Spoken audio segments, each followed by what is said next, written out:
Assalamualaikum warahmatullahi wabarakatuh. Innal hamdalillah nahmaduhu wa nasta'inuhu wa nastaghfiruh wa na'udzu billahi min syururi anfusina wa min sayyiati a'malina. May yahdihillahu fala mudhillalah wa ma yudlilhu fala hadiyalah. Asyhadu an la ilaha illallah wa asyhadu anna Muhammadan abduhu rasuluh la nabiyya ba'dah amma ba'du. Pertama-tama marilah kita panjatkan puja dan puji syukur kita kehadirat Allah Subhanahu wa taala, yang mana berkat rahmat dan karunia-Nya sehingga kita masih bisa diberikan kesempatan untuk bertemu di bulan Ramadan tahun ini. Sholawat bertangkaikan salam tak lupa pula kita hadiahkan kepada junjungan kita, yakni Nabi Yuna Muhammad sallallahu alaihi wasallam, dengan mengucapkan Allahumma sholli ala sayyidina Muhammad wa ala ali sayyidina Muhammad. Semoga di yaumil akhir kelak kita mendapat syafaatnya. Amin, amin ya rabbal alamin. Baiklah, untuk tidak memperpanjang kata muqaddimah, tausiah pada hari ini berjudul kerugian di bulan Ramadan. Ada beberapa kerugian yang dialami oleh umat muslim di bulan Ramadan, dan mungkin saja kerugian itu juga kita alami. Yang pertama, tidak berpuasa dan tidak beribadah dengan maksimal. Ayah, bunda, dan ananda, hadirin wal hadirat rahimakumullah. Perintah puasa di bulan Ramadan bagi setiap orang yang mengaku beriman sudah jelas tertuang di surat Al-Baqarah ayat 183. Namun kenyataannya, banyak di antara kita yang mengaku beriman, sehat, dan tidak berhalangan, namun tidak menjalankan ibadah puasa. Padahal, jika kita menilik pada rukun Islam, maka seseorang belum bisa dikatakan beragama Islam jika belum bersyahadat, menegakkan sholat, mengerjakan puasa. Sementara zakat dan ibadah haji hanya diwajibkan kepada orang yang mampu saja. Selain itu, ada juga di antara kita dan mungkin termasuk kita yang berpuasa, namun tidak melakukan amal ibadah lainnya dengan maksimal. Puasa hanya sekedar puasa, sebagaimana hadis yang direwatkan oleh Ibnu Huzaimah, yang artinya, barang siapa yang melakukan kebaikan di bulan Ramadan, pahalanya seperti melakukan ibadah wajib dibanding bulan lainnya. Dan barang siapa yang melakukan kewajiban di dalamnya, maka pahalanya seperti melakukan 70 kebaikan dibanding bulan lainnya. Hadis riwayat Ibnu Huzaimah. Hadirin wal hadirat rahimakumullah. Kerugian di bulan Ramadan lainnya adalah yang kedua, puasa hanya mendapatkan lapar dan dahaga. Di satu sisi bulan Ramadan menawarkan pahala yang tak terhingga.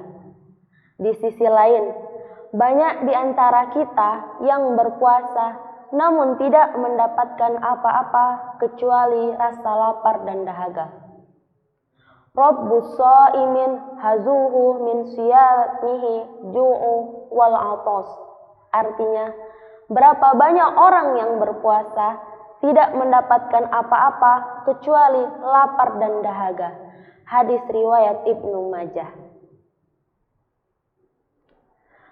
Beberapa perkara yang menyebabkan hilangnya pahala puasa antara lain, yang pertama, berdusta atau berbohong. ghibah dan fitnah, mengadu domba, sumpah palsu, dan melihat aurat lawan jenis dengan syahwat. Orang-orang tersebut puasanya tetap sah, namun tidak mendapatkan pahala atas puasanya. Yang ketiga yaitu tidak mengikuti tarawih hingga selesai. Kadang-kadang kita melihat ada orang yang meninggalkan sholat tarawih sebelum sholat witir. Nabi SAW menjanjikan satu keutamaan bagi orang yang mengikuti tarawih sampai selesai. Innahu man qama ma'al imami hatta yansarifu kutiba lahu qiyamul lailah. Artinya, siapa yang sholat bersama imam sampai selesai, maka ditulis untuknya pahala qiyam satu malam penuh. Hadis riwayat An-Nasa'i, At-Tirmizi, dan Ibnu Majah. Untuk itu, marilah kita usahakan senantiasa mengikuti sholat tarawih berjamaah hingga selesai sholat witir. Hadirin wal hadirat rahimakumullah. Yang keempat adalah tidak menjalankan sholat. Sholat adalah ibadah terpenting bagi seorang muslim, karena sholat adalah tiangnya agama. Selain itu, sholat adalah amalan yang pertama kali dihisab oleh Allah di hari kiamat kelak. Sebagaimana hadis berikut. Wa an Abi Hurairah radhiyallahu anhu qala Rasulullah sallallahu alaihi wasallam, inna awwala ma yuhasabu bihil abdu yaumal qiyamati min amalihi salatuhu. Fa in soluhat faqad aflaha wa anjaha, wa in fasadat faqad khaba wa khasira. Fa in taqasa min faridatihi syai'. Artinya, Abu Hurairah radhiyallahu anhu berkata, Rasulullah sallallahu alaihi wasallam bersabda, sesungguhnya amal yang pertama kali akan dihisab pada seorang hamba di hari kiamat kelak adalah sholatnya. Maka jika sholatnya baik, sungguh ia telah beruntung. Dan jika sholatnya rusak, sungguh ia telah gagal dan rugi. Ayah, bunda, ananda, hadirin wal hadirat rahimakumullah. Kerugian lain di bulan Ramadan adalah yang kelima, tidak membiasakan membaca Al-Quran. Membaca Al-Quran adalah amalan yang sangat dianjurkan di bulan Ramadan maupun di bulan lainnya. Di dalam hadis riwayat Tirmizi, Nabi bersabda, barang siapa yang membaca satu huruf dari Al-Quran, maka baginya satu kebaikan, dan satu kebaikan itu dilipat gandakan menjadi 10 pahala. Aku tidak mengatakan alif, lam, mim adalah satu huruf, akan tetapi alif satu huruf, lam satu huruf, dan mim satu huruf. Karenanya begitu besar pahala membaca Al-Quran. Belum lagi jika dikerjakan di bulan Ramadan, di mana setiap amal kebaikan akan dilipat gandakan sampai tak terhingga. Untuk itu, marilah kita membiasakan diri membaca Al-Quran. Paling tidak di bulan Ramadan ini bisa khatam 1 kali. Apalagi ketika puasa, biasanya banyak waktu luang yang bisa kita gunakan untuk membaca Al-Quran. Misalnya setelah berbuka, setelah sholat tarawih, dan menjelang imsak.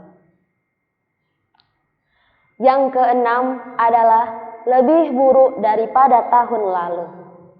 Jika puasa Ramadan tahun ini lebih buruk daripada tahun lalu, maka sesungguhnya kita adalah orang yang mengalami kerugian. Karena orang yang beruntung adalah orang yang hari ini lebih baik daripada hari kemarin.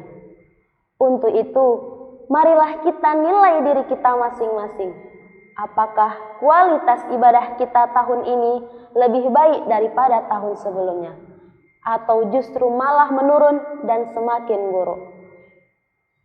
Jamaah yang insya Allah dirahmati Allah, mumpung kita masih bisa diberikan kesempatan di bulan Ramadan, marilah kita gunakan waktu ini dengan sebaiknya.